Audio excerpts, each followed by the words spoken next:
Hi friends, welcome to my channel. ಇನ್ನು ನಮ್ಮ channel ಯಾರು ಸಬ್ಸ್ಕ್ರೈಬ್ ಮಾಡಿದ್ರೆ ನೋಡ್ತಾ ಇದ್ರೆ ಪ್ಲೀಸ್ ಸಬ್ಸ್ಕ್ರೈಬ್ ಮಾಡಿ, ಹಾಗೆ ಸಪೋರ್ಟ್ ಮಾಡಿ. ನಾನಿವತ್ತು ದಂಟು ಬೇಳೆ ಸಾರು ಮಾಡ್ತಾಯಿದ್ದೀನಿ. ನಾನು ತೋಟಕ್ಕೆ ಹೋಗಿ ಫ್ರೆಶ್ಶಾಗಿ ಇತ್ಕೊಂಡು ಒಂದು ಕಟ್ಟು ಇಸ್ಕೊಂಡು ಬಂದಿದ್ದೀನಿ. ಒಂದು ಕಟ್ಟನ್ನು ಚೆನ್ನಾಗಿ ಬಿಡಿಸಿ ಎಲ್ಲ ಎತ್ತಿಕೊಳ್ಳಿ. ಬಿಡಿಸಿ ಎತ್ತಿಕೊಂಡು ಚೆನ್ನಾಗಿ ವಾಶ್ ಮಾಡಿಕೊಂಡು ಅದನ್ನು ಚಿಕ್ಕ ಚಿಕ್ಕದಾಗೆಲ್ಲ ಕಟ್ ಮಾಡ್ಕೊಳ್ಳಿ. ದಂಟು ಸೊಪ್ಪು ಬಾಡಿಗೆ ತಂಪು ಕೊಡುತ್ತೆ. ಬನ್ನಿ ಇವಾಗ ಒಂದು ಗ್ಯಾಸ್ ಮೇಲೆ ಒಂದು ಕುಕ್ಕರ್ ಇಟ್ಕೊಂಡು ಕುಕ್ಕರ್ಗೆ ಒಂದು ಕಪ್ಪಷ್ಟು ತೊಗರಿಬೇಳೆನ ಚೆನ್ನಾಗಿ ವಾಶ್ ಮಾಡಿಕೊಂಡು ಅರ್ಧ ಗಂಟೆ ಊರಿಕ್ಕಿದ್ದೆ ನಾನು. ಇವಾಗ ದಂಟು ಸೊಪ್ಪು ಚೆನ್ನಾಗಿ ತೊಳೆದಿರೋದನ್ನ ಹಾಕ್ಕೊಳ್ಳೋಣ. ಹಾಕ್ಕೊಂಡು ಎಷ್ಟು ಬೇಕಷ್ಟು ನೀರು ಹಾಕ್ಕೊಳ್ಳಿ. ನೀರು ಹಾಕ್ಕೊಂಡು ಒಂದು ಟೊಮೊಟೊ ಹಾಕ್ಕೊಳ್ಳಿ. ನಿಮ್ಗೆ ಹುಳಿ ಬೇಕಂದರೆ ಹಾಕ್ಕೊಳ್ಳಿ, ಇಲ್ಲಾಂದರೆ ಆಪ್ಷನಲ್ ಅದು. ಒಂದು ಟೊಮೆಟೊ ಹಾಕ್ಕೊಂಡು ಸ್ವಲ್ಪ ಉಪ್ಪು ಹಾಕ್ಕೊಂಡು ಕುಕ್ಕರ್ನ ಮುಚ್ಚಿಕ್ಕಿ ಒಂದು 4-5 ವಿಸಿಲ್ ಬರಲಿ. ಅಂದರೆ ನುಣ್ಣಗೆ ಬೇಯಬೇಕದು.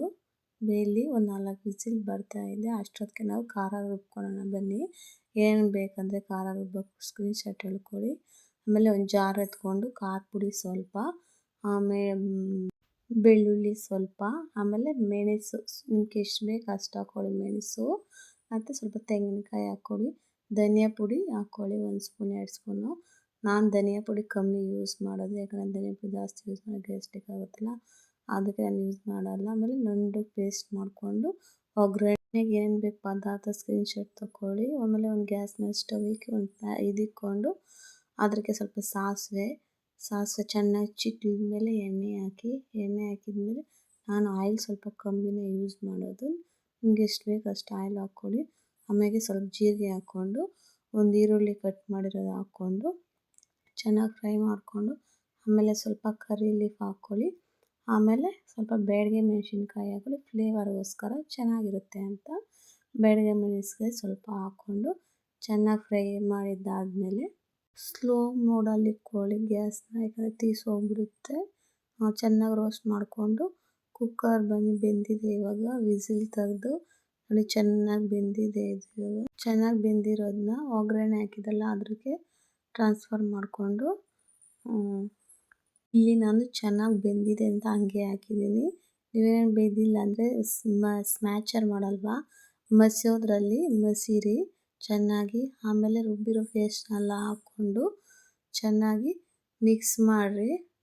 ನಿಮ್ಗೆ ಎಷ್ಟು ಬೇಕು ಅಷ್ಟು ನೀರು ಹಾಕ್ಕೊಂಡು ಚೆನ್ನಾಗಿ ಮಿಕ್ಸ್ ಮಾಡ್ಕೊಳ್ಳಿ. ಚೆನ್ನಾಗಿ ಬೇಯಲಿ ಸ್ವಲ್ಪ ಹೊತ್ತು. ನೋಡಿ ಚೆನ್ನಾಗಿ ಈ ಥರ ಚೆನ್ನಾಗಿ ಬೆಂದಿದ್ದಾಗಿದೆ, ಬೇಯಲಿ. ಆಮೇಲೆ ಅದನ್ನು ಸ್ವಲ್ಪ ಹೊತ್ತು ಮುಚ್ಚಿಟ್ಬಿಟ್ಟು ಚೆನ್ನಾಗಿ ಕುದಿದಾದ್ಮೇಲೆ ಮತ್ತೆ ಮುಚ್ಚಳ ತೆಗೆದು ನೋಡಿ ಆಗೇ ಹೋಯ್ತು. ನೋಡಿದ್ರೆಲ್ಲ ಆಗೇ ಹೋಯ್ತು ಸಾಂಬಾರು. ಇವಾಗ ಬನ್ನಿ ತಿಂದು ನೋಡಿ ಟೇಸ್ಟ್ ಆ ಥರ ಇರುತ್ತೆ.